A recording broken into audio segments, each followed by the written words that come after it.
The average person talks too much for his own good. We're now on the subject of enthusiasm, and I don't know a better time than to talk about enthusiasm than right now, because you seem to have been demonstrating quite a bit of it. First of all, the very first step in creating enthusiasm is based upon a burning desire. In other words, that's the starting of enthusiasm, and you'll have no trouble, and as a matter of fact, when you learn how to work yourself up into a state of a burning desire, you won't need the rest of the instructions on enthusiasm, because you've already got the last word in enthusiasm. When you want something real badly, you make up your mind to get it. You have that burning desire. It steps up your thinking processes. It whets your imagination so that your imagination goes to work and works out ways and means of your getting the thing you desire. That enthusiasm gives you a brighter mind. It makes you more alert to opportunities. You see opportunities that you never saw before when your mind has stepped up to that state of enthusiasm, to a burning desire for something definite. And next, there is active enthusiasm and passive enthusiasm. The active enthusiasm is more effective. Now, what do I mean by active and passive? I'll give you an illustration of passive enthusiasm. Henry Ford, for instance, was the most lacking in active enthusiasm of any man I have ever seen. I never heard him laugh but once in his life. When he shook hands with you, it was like taking hold of a piece of cold ham. You did all the shaking. He did nothing but stick his hand out and take it back when you let loose of it. And in his conversation, there was no magnetism in his voice whatsoever. And there was no evidence of any shape, form, or fashion of his demonstrating active enthusiasm. Now, what kind of enthusiasm did he have? Because he must have had some to have such an outstanding major purpose and to have achieved it so successfully. It was inward. His enthusiasm was transmuted into his imagination and into his power of faith and into his personal initiative. He went ahead on his own initiative. He believed that he could do whatever he wanted to do. He kept himself alert and keen with applied faith through his enthusiasm, his passive enthusiasm, thinking inside of his own mind what it was he was going to do and all the joy he'd get out of doing it. I once asked him, this was long after he had arrived and had his problems whipped. I asked him if he ever wanted anything or wanted to do anything he couldn't do. He said, no, and then he qualified himself, not in recent years. He said in the early days, until he learned how to get or to do whatever he wanted to do, he couldn't answer in the affirmative. And I said, well, in other words, Mr. Ford, there isn't anything that you need or want or that you can't get. He said, that's right, that's correct. Well, I said, how do you know that's true? And how do you go about making sure that whatever you want to do, you know you're going to do it before you start? He said, well, for a long time, I've formed the habit of putting my mind on the can-do part of every problem. If I have a problem, there's always something I can do about it. Many things I can't do, but something I can do, and I start where I can do something. And he said, as I use up the can-do part of it, the no-can-do simply just vanishes. When I get to the river where I expected to have a bridge, I didn't need the bridge because the river was dry. Now, isn't that a marvelous thing for a man to make a statement like that? That he started in on his problem or his objective where he could do something. And he said if he wanted to turn out a new model, if he wanted to increase his production, he immediately put his mind to work on the plan through which he could do that. And he never paid any attention to the obstacles because he knew that his plan was sufficiently strong and definite and backed with the right kind of a faith that the opposition that he might meet with would melt away when he came to it. And he said an astounding thing was that if you took that attitude of putting your mind behind the can-do part of every problem, the no-can-do part takes to its heels and runs. And I'm quoting his words. I could endorse everything that he has said because that's been my experience. My experience has been that if you want to do something, you'll work yourself up into a state of white enthusiasm, go to work where you stand if it's nothing more than drawing a picture in your mind of the thing you want to do. And keep drawing that picture and making it more vivid all the time. That insofar as you make use of the tools that are available to you now to move with, will other and better tools be put in your hands. That's one of the strange things of life, but that's the way it works. Public speakers, teachers, can express enthusiasm by control of the voice. Now, there's no doubt about that. One of my students was riding down to class with me this evening and paid me a very high compliment. She wanted to know if I had had any voice training or voice culture or anything of that sort. I said, no, nothing, not a thing. I said, I had a course in public speaking a long time ago, but I violate everything the teacher ever taught me about it. In other words, I have my own system. And she said, well, you have the most marvelous voice, and I often wondered if you hadn't had it carefully trained to impart the enthusiasm or the meaning that you want to impart with it. And I said, no. The answer to this voice that I have, is this, that no matter who hears it, or how inexperienced that person may be, or how much of a cynic that person may be, the person knows one thing, that when I say something, I believe what I'm saying. I'm sincere about it. And that's the grandest voice control that I know anything about. It's to express enthusiasm in belief, in terms of belief, as the thing that you're saying. You know that the thing that you're saying at the time is the thing that you ought to say and that will do some good for the other fellow and perhaps for you too. I have seen public speakers that march prance all over the stage and run their fingers through their hair and stick their hands down in their pockets and go through all kinds of personal gestures. All that does to me is it distracts my attention when a speaker does that. I have trained myself to stand in one position. I never march around over the stage, and very seldom. I sometimes spread out my hands, but not very often. But the effect that I want to get is, first of all, with the sincerity of what I'm talking about, and then putting my own enthusiasm back of it in the tone of my voice. And if you learn to do that, you'll have a marvelous asset. And then one must feel enthusiasm before being able to express it. I don't see how in the name of heavens anybody could express enthusiasm when his heart was breaking or he was in distress or was in trouble of some sort that he couldn't throw off. I did sit in a show once in New York where the star of the show came on and gave a marvelous performance, and she discovered about 3 minutes before she came on for her part that her father had just dropped dead. And you would never know at all. She gave the performance as perfectly as I could imagine it could be given. Not the slightest indication in the world that anything had happened. She'd trained herself to be an actress once and always, no matter what the circumstances. And if she hadn't trained herself to do that, she wouldn't have been an actress. An actor who can't fall into the skeleton shape of his character that he's trying to portray and feel like that character ought to feel will not be an actor. He may express the words, the lines that are written for him, but he'll never have the right impression on an audience unless he lives the thing he's trying to put across. And the really great actors in all walks of life, and they're not all on the stage, there are some of them in private life. The great actors in life are all people who can put themselves into the role that they're trying to portray. They feel it, they believe in it, they have confidence in it, and they have no trouble in conveying to the other fellow a spirit of enthusiasm.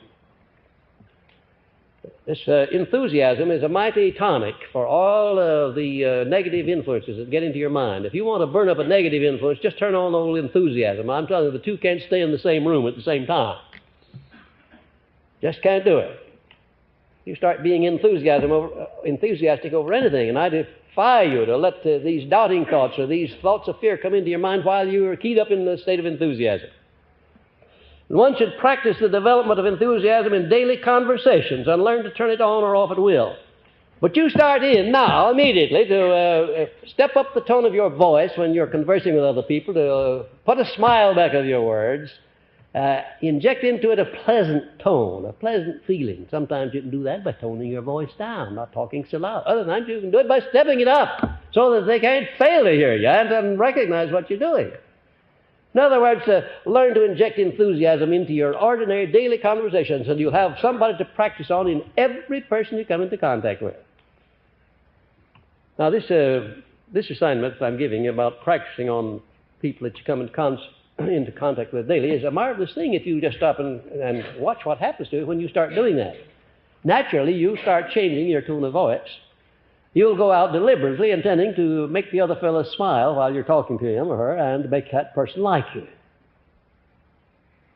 It'd be no good to put enthusiasm into telling another fellow what you think about him if you don't think something pleasant. Because the more enthusiastic you are, the less he'll like you. When you start telling another person what you think of him for his own good, well, believe you me, you better be smiling. Nobody wants anybody to reprimand him or to overhaul him or to tell him something for his own good, because he knows very well that there's a selfish motive in it somewhere along the line, or he thinks so at least. Speech in monotones is always monotonous and boresome. I don't care who it is that's speaking. If you're not able to get variety and color and rise and fall in the inflection in your voice, you're going to be monotonous, no matter what you're saying or to whom you're saying it. Just suppose that I came out here and talked in the tone that I am now and never changed my tone of voice, and even though I said exactly the same thing that I've been saying and didn't color my voice, do you think that I would get such a rousing cheer when I come on? What? No, of course not. Of course not. I can come out here and keep you from going to sleep. How? By rousing you with a question that you weren't prepared for and then letting you answer it. But mostly by getting some enthusiasm into my tone of voice. Raising my voice, letting it back down again, keeping you jumping and guessing as to what I'm going to say next. That's a good way to hold an audience, so you won't be loud. Keep the audience guessing as to what you're going to say next. If you talk in monotones and put no enthusiasm into what you're saying, the listener will be way ahead of you. He knows what you're going to say long before you say it. And whatever it is, he doesn't want to hear it in the first place. Enthusiasm, it's a marvelous thing. And the beautiful part about enthusiasm is you can turn it on and off yourself. You don't need to ask anybody about it. Facial expression should also express enthusiasm through the smile properly directed. I hate to see a person talking to me at close range with a serious expression on his face that never changes that seriousness in the least. Even though the topic of conversation is one of a serious nature, I like to see the person soften his face with a smile. If you'll watch Mr. Stone when he's speaking, he stops quite often through his speeches and smiles, and he's got a winning smile. It's a marvelous smile. The way he softens up his whole face, he just absolutely disarms anybody that he's talking to, even though he's saying something the other person doesn't want to hear. He can disarm the other person by this change of expression on his face. He's a master at that. I'm not a master at it, but I can do it when I want to, believe you me. Because that's a part of self-discipline, too, is to be able to look at the other person and let him know by the tone of your voice what you're saying and the way you're saying it and the way you look that what you say you mean, and that you mean it for his benefit. Now, that's one of the things that you can do with enthusiasm. Facial expression. And start now to observe people who express enthusiasm in their conversational relations. Also people who do not. And get a great lesson in attractiveness of personality. Just start studying people. If you see a person that you particularly like, watch that person and find out what it is about him or her that makes you like him or her. And chances are 1,000 to 1 that you'll find out that whatever that person says to you or engages, whatever conversation he engages in, it will be on an enthusiastic basis. And you'll never be bored no matter how much he talks or what he says, because he makes it so attractive that you'll never get tired of it. Form definite habits by which you will learn to express enthusiasm in your ordinary conversations. Practice before a mirror. Talk to yourself if you can't find anybody that's willing to listen to it to start out with. You'll be surprised how interesting it is when you start talking to yourself and say the things you want to hear. Don't say the things you don't want to hear when you're looking at yourself in the glass. You know, I stood before a mirror for years and years and years, and I told myself as the day would come, I said, look here, Napoleon Hill, you admire Arthur Brisbane's style of writing, that clarity, that succinctness, that definiteness, that simplicity of language. You admire that. But Napoleon, you're going to not only catch up with Arthur, but you're going to run rings around him. And ladies and gentlemen, I did just that. By talking to this fellow and convincing him it could be done. It's not foolish to talk to yourself in the mirror. It's not foolish to talk. That is, if nobody is standing on the aisle. Be sure to close the bathroom door. Don't leave the door open. Don't leave the door open. And don't talk too loudly if there are people around too close, because they'll probably call the psychiatric ward and want to know if they can't come down and tend to have a relative down there that's gone berserk. use discrimination and all these things, but really and truly, you've got an overhauling job to do on yourself. We all have, at one time or another at least. You've got to do an overhauling job.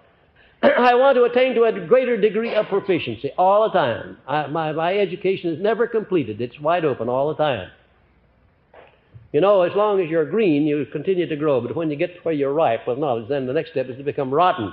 I don't want to be ripe. I'll never be ripe with knowledge. Never learn the last word about anything. I'm always learning from people. I get much more from you than you do from me because I have several hundred to learn from and you only have one.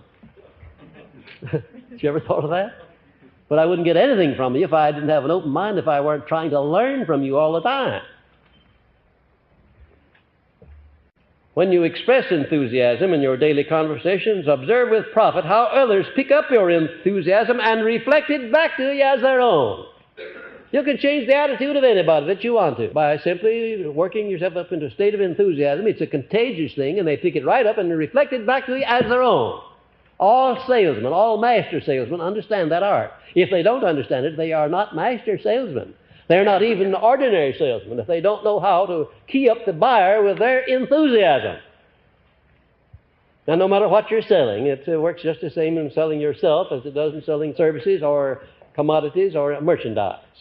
You take a good salesman, go into any store and pick out a salesman that knows his business. And I want to tell you right now that you recognize that that salesman is not only showing you merchandise, but along with it, he's giving you some information in a tone of voice that impresses you.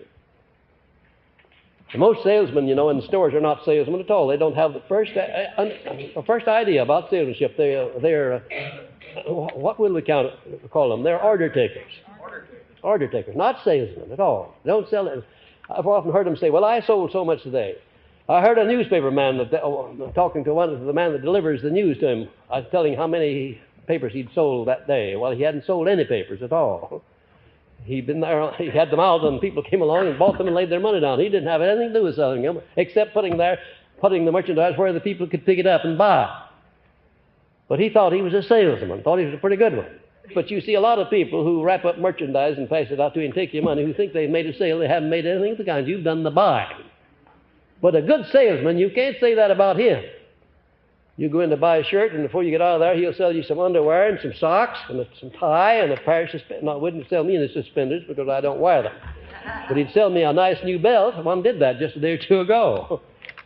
I didn't need a belt, but he did. He showed me a nice one, and it just fitted my personality, and I bought it mostly on the personality of the man that was talking about it. Yes, believe you me, I'm not immune to salesmanship either. Well, when you meet with any sort of unpleasant circumstance, learn to transmute it into a pleasant feeling by repeating your major purpose with great enthusiasm. In other words, when any kind of an unpleasant circumstance comes across your path, instead of brooding over that or allowing it to take up your time in regret or in frustration or in fear, just start in and switch over to thinking about this marvelous thing that you're going to accomplish down to your 1, 2, or 3, or 4, or 5 years from now, or 6 months, or whatever it is. Start thinking about the thing that you can put enthusiasm back of, and use your enthusiasm for the things you want and not for the things that you've just lost through defeat. You know, there are a lot of people who allow the death in the family, the death of a loved one, to run them distracted. I've known people lose their minds over that. When my father passed away in 1939, of course, I knew he was going to pass away. We knew what his condition was, and we knew it was only a question of time, and I conditioned my mind so that it could not possibly upset me and make the slightest impress on me emotionally. I got a call from my brother one evening down at my estate in Florida, and I had some rather distinguished company there talking about publishing business. And the maid came in and said that my brother wanted to speak to me on the telephone. I went out of the room and talked to him for 3 or 4 minutes. He told me that our father had passed away and that the funeral would be that coming Friday. And we chatted a little while about other things, and then I thanked him for calling me and went back to my company. Nobody knew that anything had happened. Not even many members of my family knew until the next day what had happened. There was no expression of sorrow nor anything of that kind. What was the use? I couldn't save him. He was dead. Why grieve myself to death over something I can't do anything about? You say, that's hard-hearted? No, it's not hard-hearted at all. I knew it was going to happen. I adjusted myself to it so that it could not destroy my confidence nor make me afraid. in matters of that kind. Now, as serious as that, you have to learn to give yourself immunity against being upset emotionally. You know, when you're upset emotionally, you're not quite sane. You don't digest your food. You're not happy. You are not successful. Things go against you when you're in that frame of mind. And I don't want things to go against me. I don't want to be unhealthy. I want to be successful. I want to be healthy. I want things to come my way. And the only way that I can ensure that is to not let anything upset my emotions. I don't think anybody can love any deeper nor more often than I have. But if I had unrequited love circumstances, and I've had that circumstance once in life, I could let that upset me very badly, but I didn't. Why?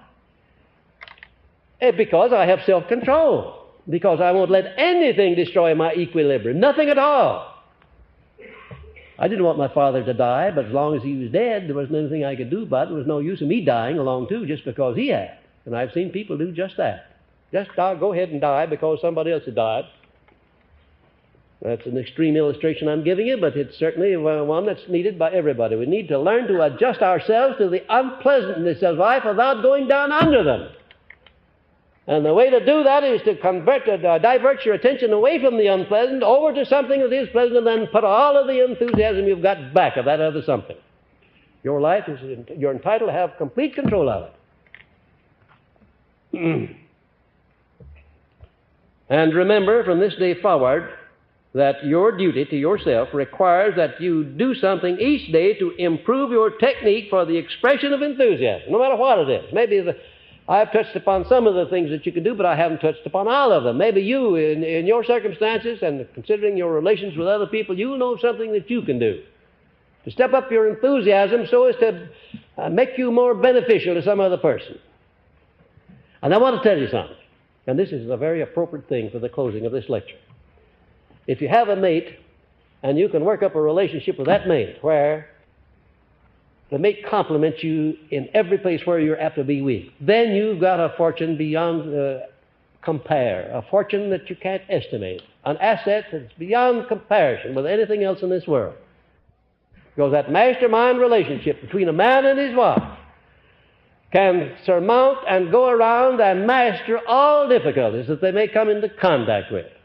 They do it by multiplying, joining their mental attitudes and multiplying their enthusiasm, turning it on each other at the places where they are in need of it.